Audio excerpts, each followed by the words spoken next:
வணக்கம் friends, welcome to my channel. இந்த வீடியோவில் நம்ம Nycil germ expect cool classic powder பற்றின ரிவ்யூ தான் பார்க்க போகிறோம். ஸோ இது எந்த அளவுக்கு நமக்கு யூஸ்ஃபுல்லாக இருக்குது அப்படிங்கிறதையும் சொல்லிட்டு, கூடவே இதில் ஏதாவது சைட் எஃபெக்ட் இருக்கா அப்படிங்கிறதையும் நான் இதில் தெளிவாக சொல்லியிருக்கேன் ஃப்ரெண்ட்ஸ். அதுக்கு முன்னாடி பார்த்திங்கன்னா, நான் என்னோடய சேனலில் எந்த ஒரு பெய்ட் ப்ரமோஷன் வீடியோஸும் பண்ணுறதில்ல. ஸோ எல்லாமே பார்த்திங்கன்னா என்னோடய எக்ஸ்பீரியன்ஸை தான் நான் ஷேர் பண்ணிட்டு வந்துட்டுருக்கேன். ஓகே ஃப்ரெண்ட்ஸ், இப்போ நம்ம இந்த பவுடரை பற்றி நம்ம பார்க்க ஆரம்பிச்சிடலாம். ஸோ இந்த பவுடர் நல்ல ஒரு ஆன்டிபாக்டீரியல் தான். ஸோ இது எதுக்காக யூஸ் பண்ணுறோம் அப்படின்னு பார்த்தீங்கன்னா, சம்மரில் நம்மளுக்கு வரக்கூடிய ஸ்கின் இன்ஃபெக்ஷன், ஃபங்கல் பாக்டீரியானால் வேர்க்குரு, ரேஷஸ், இச்சினஸ் இந்த மாதிரி பலவிதமான ஸ்கின் ப்ராப்ளம் நமக்கு வரும். ஸோ அதிலிருந்து நம்மளை ப்ரொடெக்ட் பண்ணுறதுக்காக இந்த பவுடரை நம்ம யூஸ் பண்ணிக்கலாம். இந்த பவுடரோட அளவு பார்த்திங்கன்னா 150 கிராம். இதோட ப்ரைஸ் பார்த்திங்கன்னா 115 ருபீஸ். ஸோ இது வாங்கும்போது 50 கிராம் ஃப்ரீன்னு சொல்லி கொடுத்துருந்தாங்க. இது வாங்கி ஆக்சுவலாக ரொம்ப மாதம் ஆயிடுச்சு. ரொம்ப மாதம்னா மோர் தென் 6 மந்த் இருக்கும் நான் இதை வாங்கி.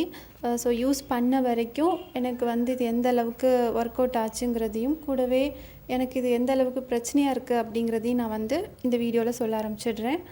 ஸோ இது பார்த்திங்கன்னா, நான் ஸ்கின்னில் யூஸ் பண்ண வரைக்கும் நிஜமாகவே இதில் போட்டிருந்த மாதிரி 3 டேஸ்ன்னு சொல்ல முடியாது, இன்ஸ்டண்ட்டாகவே எனக்கு நிஜமாகவே ரிலீஃப் கொடுத்துருந்தது. இதை அப்ளை பண்ண உடனே பார்த்திங்கன்னா, நம்மளோட ஸ்கின் நல்ல சில்லுன்னு கூலிங்காக இருந்துச்சு. நல்ல ஒரு ஃபீல் கொடுத்துருந்தது. ஆக்சுவலாக சம்மரில் பார்த்திங்கன்னா, இந்த பவுடர் எனக்கு ரொம்ப பிடிச்சிருந்தது. பட் போக போக இது நல்லா சில்லுன்னு இருக்குது அப்படின்ட்டு ரெகுலராக நான் யூஸ் பண்ண ஆரம்பிக்கும் போது எனக்கு இது செட் ஆகலை. ஏன் செட் ஆகலைன்னு பார்த்தீங்கன்னா, தெரியாமல் இந்த பவுடரை கொஞ்சம் அதிகமாக யூஸ் பண்ணும்போது அதை நம்ம சுவாசிக்க ஆரம்பிச்சிடுறோம். ஸோ என்ன இருந்தாலுமே பவுட்ரு ஒரு விதமான டஸ்ட் மாதிரி தான். ஸோ அதை சுவாசிக்கும் போதே பார்த்திங்கன்னா அப்படியே ப்ரீத்திங் ட்ரபிள் அதிகமாகிடுச்சு. ஸோ உங்களுக்கு இப்போது ப்ரீத்திங் ப்ராப்ளம் இருக்குது அப்படின்னா, இந்த மாதிரி பவுடர் அதிகமாக யூஸ் பண்ணாதீங்க. பொதுவாகவே பவுடர் ஜாஸ்தியாக யூஸ் பண்ணக்கூடாது. அது நம்மளோட சுவாச குழாயில் போயிட்டு நமக்கு வீசிங் அதிகப்படுத்தும். ஸோ அதே மாதிரி தான் இருந்துச்சு. பட் நார்மல் பவுடரை விட இந்த பவுடரு ப்ரீத்திங் ட்ரபிள் எப்படி கொடுத்துருந்ததுன்னா, நம்மளோட சுவாச குழாய்க்குள்ளேயும் பார்த்திங்கன்னா அதே மாதிரியான கூலிங்னஸோட ஒரு எஃபெக்ட் இருந்துச்சு. ஸோ கூடவே பார்த்திங்கன்னா கொஞ்சம் இருமல் இருந்துச்சு. வீசிங் ட்ரபிள் ரொம்ப நேரமாக இருந்துகிட்டே இருந்தது. ஸோ அதனால் நான் இந்த பவுடரை அதிகமாக யூஸ் பண்ணுறதில்ல, அவாய்ட் பண்ண ஆரம்பிச்சிட்டேன். ஸோ பொதுவாகவே பெரியவங்களுக்கே எப்படி இருக்குது அப்படின்னா, இந்த மாதிரி பவுடர் பேபிக்கு நிறைய பேர் ரொம்ப ஜாஸ்தியாக யூஸ் பண்ண ஆரம்பிச்சிட்டாங்க, குழந்தைங்களுக்கு. ஸோ அவங்களுக்கு தெரியாது, சொல்லவும் தெரியாது அவங்களுக்கு என்ன பிரச்சனை இது கொடுக்குது அப்படின்ட்டு. அதனால இந்த பவுட்ரு நீங்கள் குழந்தைங்களுக்கு ரொம்ப ஜாஸ்தியாக யூஸ் பண்ணாதீங்க. நீங்களுமே யூஸ் பண்ணுறீங்க அப்படின்னா, உங்களுக்கு அந்த தேவை இருக்குது, அதாவது சம்மர்னால் உங்களோட ஸ்கின்னில் வேர்க்குரு, இச்சினஸ், ஃபங்கல் இன்ஃபெக்ஷன் இந்த மாதிரி பிரச்சனைகள் இருந்தால் மட்டுமே நீங்கள் யூஸ் பண்ணுங்கள். அதுவும் எந்த பிளேஸில் உங்களுக்கு அந்த பிரச்சனை இருக்கோ அந்த இடத்துல மட்டும் நீங்கள் கொஞ்சமாக எடுத்து அப்ளை பண்ணிங்கன்னா போதும். அப்படியே டஸ்ட்டு மாதிரி அப்படி போட்டு அடிக்காதீங்க. அப்படி பண்ணிங்கன்னா கண்டிப்பாக இந்த பவுடர் உங்களுக்கு இன்னும் கூட அதிகமான ப்ராப்ளம் ஏற்படுத்துறதுக்கு சான்ஸ் இருக்குது. ஏன்னா பவுடர் நம்ம ஸ்கின்னில் அதிகமாக யூஸ் பண்ண என்னாகும்னு பார்த்தீங்கன்னா, ஸ்கின் ரொம்ப ட்ரை ஆகும். ஸோ ஸ்வெட் ஆகுதுன்னு சொல்லி நம்ம அதை கண்ட்ரோல் பண்ணுறதுக்கு நம்ம ரொம்ப ஜாஸ்தியாக பவுடர் எடுத்துக்கிட்டோம் அப்படின்னா, நம்மளோட போல்ஸ் எல்லாம் அடைச்சிக்கிட்டு ஸ்வெட் வெளியே வராமல் கண்ட்ரோல் பண்ணுற மாதிரி தான். ஸோ ஸ்வெட் வெளியே வரல அப்படின்னாலுமே நம்மளுக்கு ஸ்கின் அலர்ஜி அதிகமாகும். ஸோ ஸ்கின் ரொம்ப ட்ரைனஸை கொடுக்கும். ரொம்ப அந்த ஃப்ளேக்கியாக வரும் இல்லையா, அந்த டெட் செல்ஸ் மாதிரியான பிரச்சனைகள் உங்களுக்கு வர ஆரம்பிச்சிடும். அது மட்டும் இல்லை, நம்ம பவுடர் ஜாஸ்தியாக யூஸ் பண்ணுறோம் அப்படின்னா, கண்டிப்பாக குளிக்கும்போது நல்லா ஸ்க்ரப் பண்ணி, நீங்கள் எந்த இடத்துல பவுடர் ஜாஸ்தியாக யூஸ் பண்ணுறீங்களோ, பொதுவாக இப்போ நெக்குக்கு நீங்கள் அதிகமாக யூஸ் பண்ணுறீங்க அப்படின்னா, இந்த நெக்கில் பார்த்திங்கன்னா நல்லா ஸ்க்ரப் பண்ணி தான் நீங்கள் தேய்ச்சி குளிக்கணும். ஏன்னா அது ஒரு அழுக்கு மாதிரியே மாறிடும். சொல்கிற மாதிரி பவுடர் பொதுவாகவே ஒரு டஸ்ட் மாதிரி தான். ஸோ அதை நீங்கள் ஜாஸ்தியாக யூஸ் பண்ணும்போது அதுவே ஒரு டர்ட் மாதிரி உங்களோட ஸ்கின்னில் அப்படியே அப்பிக்கிட்டு நாள் போக போக உங்களோட ஸ்கின்னில் பார்த்திங்கன்னா அப்படியே பிளாக் ஆகிட்டு ஒரு மாதிரி டர்ட் ஆகிடும். அதனால் நீங்கள் குளிக்கும்போது ரொம்ப ஸ்க்ரப் பண்ணி நீட்டாக குளிச்சிடுங்க, பவுடர் ஜாஸ்தியாக யூஸ் பண்ணுறீங்க அப்படின்னா.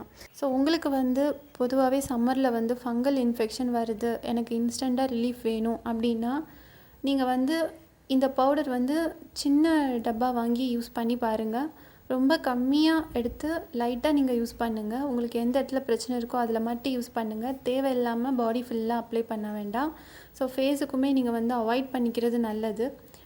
சப்போஸ் உங்களோட கழுத்தில் சின்னில் இதுலலாம் வந்து உங்களுக்கு வேர்வைனால அதிகமாக ரெட்னஸ் வருது அப்படின்னா நீங்கள் லைட்டாக அதில் மட்டும் நீங்கள் அப்ளை பண்ணிக்கலாம்.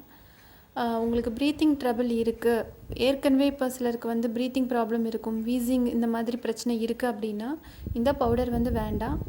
ஏன்னா உங்களுக்கு செட் ஆகாது. உங்களுக்கு வந்து அந்த வீசிங் ப்ராப்ளம் வந்து இன்னும் ஜாஸ்தி ஆகிறதுக்கு அதிகமாகவே சான்ஸ் இருக்குது. அதனால் நீங்கள் வந்து இப்போ ஒரு ஏற்கனவே வந்து வீசிங் ட்ரபிள்னால கஷ்டப்பட்டுட்ருக்குறீங்க அப்படின்னா நீங்கள் வந்து இந்த மாதிரி பவுடர்லாம் வாங்காமல் டைரெக்டாக வந்து டாக்டரை போய் கன்சல்ட் பண்ணி அவங்க என்ன சொல்கிறாங்களோ அதைப்படி நீங்கள் வந்து ஃபாலோ பண்ணுங்கள். இல்லை உங்களுக்கு இப்போது வீசிங் ட்ரபிள் இல்லை, நீங்கள் வந்து ஹெல்த்தியாக இருக்கீங்கன்னா கூட நீங்கள் வந்து இந்த பவுடர் வந்து ரொம்ப கம்மியாக யூஸ் பண்ணுங்கள். நீங்கள் இதை நல்லா ஸ்மெல் பண்ணுற அளவுக்கு ரொம்ப ஜாஸ்தியாக வந்து இந்த பவுடர் யூஸ் பண்ணாதீங்க. ஸோ அப்படி யூஸ் பண்ண என்ன ஆகும்னா, இப்போ நீங்கள் ஹெல்த்தியாக இருந்தால் கூட உங்களுக்கு வந்து சீக்கிரமே வந்து ப்ரீத்திங் ட்ரபிள் ஏற்பட ஆரம்பிச்சிடும்.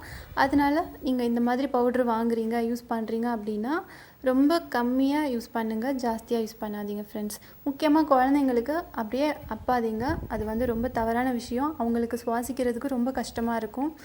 அது மட்டும் இல்லை, அவங்களோட ஸ்கின் வந்து ரொம்ப மென்மையாக இருக்கிறதுனால நீங்கள் ஜாஸ்தியாக பவுடர் போடும்போது அவங்களோட ஸ்கின் வந்து சீக்கிரமே ட்ரை ஆகி ஸ்கின் ப்ராப்ளம் வந்து ரொம்ப சின்ன வயசுலேயே வரதுக்கு கூட சான்ஸ் இருக்குது.